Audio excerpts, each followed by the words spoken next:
Doctor Anil Yadav. क्या करते हैं आप? अवकाश प्राप्त प्राचार्य थे एक पीजी कॉलेज में। सर ये बताइए कि आखिर 2022 में यूपी किसका? भाजपा का। क्यों? पिछले 2014 से लेकर के और 21 तक केंद्र और राज्य सरकार ने जो काम किए हैं उसके आधार पर यह कहा जा सकता है कि भारतीय जनता पार्टी का कोई भी सानी नहीं है। और जहां तक रही बात व्यक्तित्व की, तो व्यक्तित्व में प्रधानमंत्री नरेंद्र मोदी और उत्तर प्रदेश के मुख्यमंत्री आदित्यनाथ योगी के बराबर का कोई भी नहीं है। ये तो हुई ये बात है। जहां तक रही बात विकास की, कानून और व्यवस्था की, उसमें गुणात्मक रूप से काफी सुधार हुआ है। और आज भी हम ये पाते हैं कि जो कुछ भी विकास की गति यहाँ पे रही है और चल रही है वह निश्चित रूप से और सरकारों से बेहतर है। कानून और व्यवस्था की स्थिति तो ये है कि माफिया जो बड़े बड़े स्वनाम धन्य बना करते थे, आज थर्रा करके बिलों में घुसे हुए हैं और अपनी जमानत रद्द करवा करके जेलों में जा रहे हैं, चले गए हैं। छोटी मोटे अपराध होते रहते हैं, लेकिन कोई माफियागिरी या संगठित गिरोहबंदी का अपराध इस उत्तर प्रदेश में अब दिखाई नहीं पड़ता है। लॉ एंड ऑर्डर बेहतर हुआ है। कुछ और लोग हैं, इनसे बात करते हैं। सर क्या नाम है आपका, कहाँ के रहने वाले हैं? विनय कुमार वर्मा, यहीं के रहने वाले हैं, मुगलसराय के, सीनियर जर्नलिस्ट। आप सीनियर जर्नलिस्ट, किस तरह से देखते हैं यूपी किसका होने जा रहा है 2022 में? देखिए, मैं तो स्पष्ट कहूँगा कि यूपी उसी की होगी, जनता जिसको समर्थन देगी। अब जनता किसे समर्थन देगी? पिछले चुनावों में, कई चुनावों में अचानक अचंभित करने वाले भी परिणाम दिखाई पड़े हैं। तो अभी से ये निर्णय देना कि यूपी इसकी होगी, यूपी उसकी होगी, थोड़ा जल्दीबाजी होगी। आप सीनियर जर्नलिस्ट हैं, तो क्या देखते हैं उत्तर प्रदेश में जिस तरह से योगी सरकार है, केंद्र में मोदी सरकार है, तो क्या योगी मोदी की जोड़ी फिर कमाल करेगी? इसको किस तरह से देखते हैं आप? देखिए, निश्चित रूप से भारतीय जनता पार्टी की जो केंद्र और प्रदेश की सरकार है, उन सरकारों में कुछ बातें पिछली सरकारों से बेहतर दिखाई पड़ती हैं, लेकिन कुछ कमियां भी दिखाई पड़ती हैं। कोई भी सरकार मुकम्मल या कोई भी व्यक्ति मुकम्मल नहीं होता है, कमियां और अच्छाइयां दोनों होती हैं। एक जर्नलिस्ट के नाते मैं देखता हूं कि इस सरकार में कमोबेश अच्छाइयां मुझे ज़्यादा दिखाई पड़ती हैं। तो अगर अच्छाइयों को जनता देखती है तो भाजपा को बुलाएगी, अगर कमियों को देखती है तो किसी विपक्ष के दल को बुलाएगी। कौन दिखाई दे रहा है? भाजपा से कौन लड़ रहा है? यहाँ तो यूपी में तो स्पष्ट रूप से भारतीय जनता पार्टी, समाजवादी पार्टी, यही दो दल दिखाई पड़ रहे हैं। दो अलायंस दिखाई पड़ रहे हैं, भाजपा और अन्य दल का अलायंस, सपा और अन्य दल का अलायंस। प्रियंका भी काफी हमलावर है उत्तर प्रदेश में, तो एक पत्रकार के तौर पर आप कैसे देखते हैं इसको? मुझे लगता है कि प्रियंका को आज नहीं तो कल समाजवादी पार्टी के अलायंस में शामिल होना पड़ेगा या समर्थन देना पड़ेगा। अपना अलग अस्तित्व खड़ा नहीं कर पाएंगे यूपी में। प्रियंका अलग अस्तित्व नहीं खड़ा कर पाएंगी कांग्रेस। कुछ और लोग हैं। भाई साहब, क्या नाम है आपका? हमारा नाम राकेश कुमार है। क्या करते हैं आप? व्यवसायी हम लोग हैं। आप रहने वाले कहाँ के हैं? रहने वाले मुगलसराय के हैं। ये बताइए कि 2022 में उत्तर प्रदेश किसका होने जा रहा है? 2022 में आप देख लीजिए, देश की जनता और यूपी की जनता निर्णय लेने जा रही है। जो माननीय प्रधानमंत्री जी ने वादा किया था कि 2 करोड़ लोगों को मैं हर साल रोजगार दूंगा, कांग्रेस की अपेक्षा महंगाई बहुत कम करूंगा। आज महंगाई की पोजीशन ये है कि 250 रुपया लीटर कड़ू का तेल हो गया, रिफाइन देख लीजिए 200 रुपया लीटर है, डीजल देख लीजिए 100 रुपया हो गया, पेट्रोल 105 रुपया आ गया। महंगाई चरम सीमा पे और बेरोजगारी का कोई अंत नहीं है। आज हर गांव में देश की लगभग 60% कंपनियां बंद हो चुकी हैं। लड़के गांव के लिए पलायन कर चुके हैं, गांव में रोजगार नहीं है। और जो 5-6 हज़ार 7 हज़ार रुपये महीने में दिहाड़ी कर रहे हैं, उनके घर का खर्च नहीं चल रहा है। इसको देख, और अखिलेश यादव की अपेक्षा इसमें महंगाई और भ्रष्टाचार भी बढ़ी है। जो पहले सरकारों में थाना में, पुलिस में, कोर्ट कचहरी में 200-500 में काम होता था, जो दुगना तिगुने दाम पे काम हो रहा है। महंगाई कहीं, भ्रष्टाचार कहीं कम नहीं हुआ है और अपराधी कुछ कम हुए हैं, लेकिन अपराधी बढ़े। मतलब आप मानते हैं कि अखिलेश की सरकार में भ्रष्टाचार था लेकिन कम था? नहीं, हर सरकार में था। अखिलेश में, इससे पहले जो भी सरकार है सब में भ्रष्टाचार था। आज़ादी के बाद आज तक भ्रष्टाचार खत्म नहीं हुआ, वो दिन प्रतिदिन बढ़ते चला गया। 500 का काम आज 1000 रुपये में हो रहा है। और ये इस सरकार में काफ़ी प्रशासनिक अधिकारी काफ़ी मनमाना हो चुके हैं। पहले तो सरकार में नेताओं का दबाव था, तो कुछ थाने में या कचहरी में, तहसील में लोग डरते थे, लेकिन आज डर किसी के पास नहीं है। कोई मंत्री विधायक का बीजेपी का बात नहीं मान रहा अधिकारी। अब भ्रष्टाचार डेली बढ़ रहा है और आने वाले समय में अखिलेश की सरकार आएगी। अखिलेश की सरकार आएगी, राकेश का ये कहना है। क्या नाम है भाई साहब आपका? रिजवान नाम है मेरा। क्या करते हैं आप? ये व्यवसाय करते हैं। उत्तर प्रदेश किसका होने जा रहा है 2022 में, आपको क्या लगता है? उत्तर प्रदेश की जनता जो है बीजेपी के खिलाफ है और बीजेपी के खिलाफ जो वोट किसी को भी वो करना चाहेगी। क्यों, आखिर क्या है, कुछ कारण बताइए हमें। ये अपने मुद्दे पर, ये महंगाई के मुद्दे पर चुनाव नहीं लड़ रहे हैं और अदर जो पार्टी है तो महंगाई पर बात कर रही हैं, बेरोजगारी पर बात कर रही हैं और अब भ्रष्टाचार पर बात कर रही हैं। इनका तो बस यही है कि मतलब कि जाति बिरादरी पर जो है वोट मांगने का काम करते हैं और कुछ नहीं है। कुछ और लोग हैं। क्या नाम है आपका बाबा? केदारनाथ। ये बताइए कि उत्तर प्रदेश किसका होने जा रहा है? भाजपा ही का होगा, क्योंकि योगी जी ने अच्छा विकास किया है और हम लोग उम्मीद भी करते हैं कि आगे भी मतलब ये अच्छा विकास करेंगे, क्योंकि और प्रदेशों के बनस्पत जिन्होंने उत्तर प्रदेश में अच्छा, हर माने में अच्छा विकास किया है। तो ये बताइए कि यहाँ की समस्याएं क्या है चंदौली की? चंदौली की जो सबसे बड़ी समस्या है मतलब कि अब एक समस्या तो आपको ये, हम व्यापारी हैं और 2 साल से ये उस पटरी का भाड़ा बंद कर रखा है नगर पालिका ने। हम लोग कई बार प्रयास भी किया कि भाई कम से कम भाड़ा लीजिए, लेकिन कोई सुनवाई नहीं है। क्या नाम है आपका? पप्पू यादव। पप्पू जी, आप चाय की दुकान कब से यहाँ कर रहे हैं? बहुत पहले से कर रहे हैं। अच्छा, ये बताइए कि 2022 में चुनाव किसका होने जा रहा है? किसी का भी होगा, जहाँ हमको अच्छा लगेगा वहाँ देंगे। हमको अच्छा से मतलब है, हमारा काम अच्छा होना चाहिए बस। कौन अच्छा कर रहा है? योगी अच्छा कर रहे हैं? सभी अच्छे कर रहे हैं, जो हमारा सब चल रहा है सभी अच्छे चल रहे हैं। आपका? आलोक कुमार सिंह। आलोक जी, क्या करते हैं आप? निश्चित रूप से योगी जी मुख्यमंत्री उत्तर प्रदेश के बनेंगे और भाजपा की सरकार आएगी। क्यों? इसलिए क्योंकि 24 घंटा बिजली अगर संभव हो पाया तो योगी जी के कार्यकाल में ही संभव हो पाया। बिजली की वो समस्या थी कि 2 बजे रात तक हम लोग इंतजार करके रात में सोने का इंतजार करते थे कि बिजली आएगी तो सोएंगे। आज लगभग 5 साल पूरे होने जा रहे हैं और सबका इन्वर्टर, जनरेटर या बिजली संबंधी जितने उपकरण हैं वो बेकार हो गए।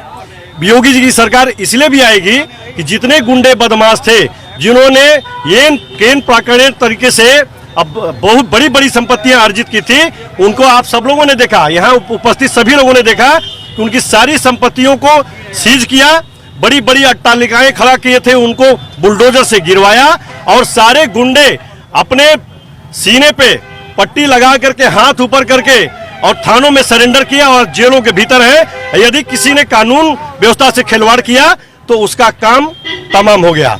मतलब ये है कि कानून और व्यवस्था का राज हुआ है, ऐसा कहना है।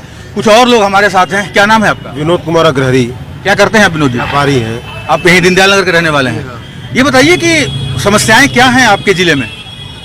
समस्या भाई साहब थोड़ा से जो हम लोग की पर्सनल समस्या है वो नो एंट्री की है कि मुगल सराय नो एंट्री के नाम पर अवैध वसूली होता है दामोदर दास पोखरे पर। और क्या समस्याएं हैं? और समस्या ये जाम का जो मुगल सराय आए दिन लग रहा है, अपना ये जो मुगल सराय बनास रूट है, इस पर पड़ाव चौराहे पर कोई व्यवस्था सही नहीं है। इसको प्रशासन से मांग किया जाए कि ये सही कराएं। अच्छा, ये बताइए कि उत्तर प्रदेश में किसकी सरकार बन रही है 2022 में, आपको क्या लगता है? 99% तो उम्मीद भाजपा ही की है। क्यों? इनके कार्यकाल में जो है माफिया गुंडों का तो व्यवसायी काफी संतुष्ट हैं लॉ एंड ऑर्डर को लेकर के। हाँ। कुछ युवा भी हैं यहाँ पर। क्या नाम है भाई साहब आपका? हमारा नाम राहुल जायसवाल है। राहुल जी, क्या करते हैं आप? हम पेशे से व्यापारी हैं। अच्छा राहुल जी, ये बताइए कि क्या लगता है आपको, आपकी चंदौली जनपद की ऐसी क्या समस्याएं हैं जो मुद्दा बन सकती हैं चुनाव में? देखिए, चंदौली में जो समस्याएं, जटिल समस्याएं थी, उसको भारतीय जनता पार्टी की सरकार आने के बाद लगभग 80% वो तो घट गई है। 20% जैसे जाम की समस्याएं हैं, चौड़ीकरण है। हाल ही में अभी पचपेड़वा से पड़ाव तक का रोड चौड़ीकरण का कार्य भी विधायक जी द्वारा और सांसद जी द्वारा किया गया। हमारा मानना ये है कि जल्द से जल्द चौड़ीकरण हो जाए। दूसरी बात, जो व्यापारी बोर्ड का गठन हुआ है, व्यापारी बोर्ड के गठन के साथ 3000 प्रति महीना जो पेंशन देने की बात सरकार द्वारा की गई है, उसमें हम सरकार से मांग करते हैं कि व्यापारियों को सुरक्षा हेतु जो भी बुनियादी सुविधाएं हो सके थाना स्तर पे एक व्यापारियों के लिए एक अलग से डेस्क बनाया जाए, जिससे व्यापारियों की समस्या को तुरंत सुना जाए। जिस तरीके से जीएसटी ला करके आज पारदर्शिता सबके सामने रख दिया गया, जो कई प्रकार के कर और अन्य जनपदों से माल लाया जाता रहा तो कागजी कार्रवाई में घूस देते थे लोग, व्यापारी परेशान थे। आज जिस तरीके से जीएसटी लाया गया उसी तरीके से ऑनलाइन बिक्री जो चल रही है, अगर सरकार उसको बंद कर देगी तो व्यापारी वर्ग हमेशा खुश रहेगा और पुनः एक बार भारतीय जनता पार्टी यानी योगी जी और मोदी जी सरकार को बनाने में कार्य करेगा। ठीक है, तो ये ऑनलाइन व्यवस्था जो है परेशान कर रही है। कुछ और लोग हैं, भाई साहब आप आगे आ जाइएगा। क्या नाम है आपका? मनीष कुमार, मनीष जी क्या करते हैं आप? व्यवसायी हूँ। व्यवसायी हैं। ये बताइए कि इस बार मुद्दे क्या रहने वाले हैं चुनाव में? चुनाव में मुद्दा सबसे बड़ा तो बिजली का है। जो लोग इतना बिजली की कटौती से परेशान थे, आज लोगों का गर्मी ये सब बीत गया। लोग एकदम पता ही नहीं चला कि गर्मी इतनी प्रचंड गर्मी भी एकदम समझ में नहीं आया। सबसे पहला तो ये है। उसके बाद ये है मुद्दा कि अभी हाल में जो कोरोना वाला काल था, सबसे बढ़िया आज जो लोग अपने घर में बहुत हंसी खुशी रह रहे हैं, तो ये हमारे योगी आदित्यनाथ जी का देन है और ऊपर बैठे हमारे मोदी जी का देन है। तो कोरोना काल के दौरान जिस तरह से उन्होंने किया उसको लेकर के कुछ और आ गए हैं, बुजुर्ग हैं हमारे साथ। क्या नाम है आपका? दयाराम जायसवाल। दयाराम जी ये बताइए कि इस बार जो चुनाव हो रहा है 2022 का, उसमें चंदौली जिला में क्या मुद्दा रहेगा? चंदौली जिला में इस बार जो चुनाव हो रहा है, ये मुद्दा रहेगा कि जो विकास हो रहा है और विकास हो, और ज़्यादा से ज़्यादा विकास हो हमारे क्षेत्र का। और विकास हो भी रहा है और इसमें कोई दो राय नहीं है। और हमें उम्मीद है कि आगे चलकर काफ़ी विकास होगा। उससे हमारे क्षेत्र का, हमारी जनता का, हमारे प्रदेश का उत्थान होगा। इसमें कोई दो राय नहीं। विकास हो रहा है। ये विनय जी, जो आप जर्नलिस्ट हैं, तो एक सवाल मेरे मन में ये उठ रहा है आपसे जानने का कि अभी जो कृषि बिल वापस करने की बात हुई है, प्रधानमंत्री ने कहा है कि हम वापस ले रहे हैं, तमाम आंदोलन हुए, इसका क्या फर्क पड़ने जा रहा है चुनाव पर? देखिए, कोई भी घाव पर मलहम लगना शुरू हो जाता है तो घाव ठीक होने लगता है। सरकार कोई भी कानून जनता के लिए लाए और सरकार लाई अपनी सोच से लाई कि जनता के हित के लिए है, लेकिन जनता को लगता है कि नहीं, मेरे हित के लिए नहीं है, उन्होंने विरोध किया। सरकार एक अच्छे अभिभावक के नाते उस बिल को वापस कर लेती है। ये बहुत ही सराहनीय स्वागत योग्य कदम है और मलहम लगेगा निश्चित रूप से। अब मानना भी चाहिए कि सरकार जो मांगे थी उस मांग को मान ली। थोड़ी देर हुई और पहले मान ली जानी चाहिए थी, लेकिन थोड़ी देर हुई पर दुरुस्त हुआ।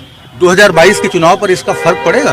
बिल्कुल पड़ेगा। जो लोग बिल्कुल इस मुद्दे को बना करके नाराज थे, अब उनके पास ये मुद्दा नहीं रहेगा। अब वो आप देख रहे होंगे किसान आंदोलन जुड़े लोग अब एक नया मुद्दा ला रहे हैं, एमएसपी समर्थन गारंटी मूल्य के एक नया मुद्दा ला रहे हैं। तो पुराना मुद्दा तो समाप्त हो गया, अब नए मुद्दे पे चर्चाएं होंगी, बिल आएंगे, लेकिन ये मुद्दा समाप्त हो गया। मुद्दा समाप्त हो जाएगा। प्रोफेसर साहब, हम ये जानना चाहेंगे आपसे कि चंदौली की स्थानीय समस्याएं क्या हैं और इस चुनाव में स्थानीय मुद्दे क्या रहने वाले हैं? चंदौली के स्थानीय मुद्दे तो बहुत हैं, अभी आपके सामने आया भी, और शिक्षा संबंधी जो मुद्दे हैं वो भी बहुत महत्वपूर्ण हैं यहाँ पे। अभी भी यहाँ पे कोई ऐसा महाविद्यालय नहीं है जहाँ पर बीएससी और एमएससी की पढ़ाई होती हो और वो सरकारी बने वो तंत्र हो। स्ववित्त पोषित विद्यालय बहुत से हैं, लेकिन ये स्ववित्त पोषित विद्यालय केवल रजिस्ट्रेशन के कार्यालय हैं, वहाँ पढ़ाई नहीं होती। और यहाँ से कोई भी हम ये सोचें कि चंदौली जनपद से कोई लड़का साइंटिस्ट बन करके निकलेगा यहाँ रहते हुए, तो वो संभव नहीं है। सारे बच्चों को जाना पड़ता है या तो वाराणसी या बाहर जाना पड़ता है। सभी में वो क्षमता आज नहीं है कि अपने बच्चों को हायर एजुकेशन के लिए बाहर भेज करके पढ़ा सके। तो ये शिक्षा का भी मुद्दा यहाँ पर एक बहुत बड़ा मुद्दा है। और जो छोटे मोटे मुद्दे होते हैं स्थानीय तौर पर, जाम की समस्या या भ्रष्टाचार की जो बात हुई, वो तो चलता रहता है, वो अनवरत क्रम है, वो दूर होनी चाहिए। लेकिन आज पूरे मुगलसराय में या दीनदयाल नगर में आप कभी भी शाम को या दोपहर में 12 बजे के आसपास आइए तो सड़क को पार करने में, जीटी रोड जो ब्रिज है वो जीटीआर ब्रिज, उसको पार करने में आपका पसीना छूट जाता है। सर, जाम की बात आ रही है, इसके पीछे रीजन आखिर क्या है? जाम क्यों लग रहा है? जाम तो लगता है 2-3 कारण है अनियंत्रित वाहनों को खड़ा करना, नंबर 1। नंबर 2, यहाँ पे जो वाहन हैं, जो सवारियां ढोने वाले वाहन हैं, उनसे वसूली करके वो खड़ी कर दी जाती हैं और पुलिस का भी बहुत बड़ा योगदान है। पुलिस अगर ईमानदार हो जाए और साथ ही साथ अगर वाहन हम अपनी जिम्मेदारी लें, अपने वाहन को ठीक ढंग से रखें। और एक बात और मैं कहना चाहूंगा, ये जो ठेला संस्कृति है, यहां से एक छोर से दूसरे छोर पे चले जाइए तो इतने ठेले लगे रहते हैं कि आप वहां पर अपने वाहन खड़ा नहीं कर सकते। और अगर आप वाहन खड़ा करते हैं रोड पर तो रोज सैकड़ों गाड़ियों का चालान किया जाता है, बिना मतलब के हमें वो चालान भुगतना पड़ता है। हजारों रुपए एक एक वाहन चालक का लग जाता है और वजह है उसका ये ठेला कल्चर। आप देख लीजिए, ठेला पूरा जाम किए रहते।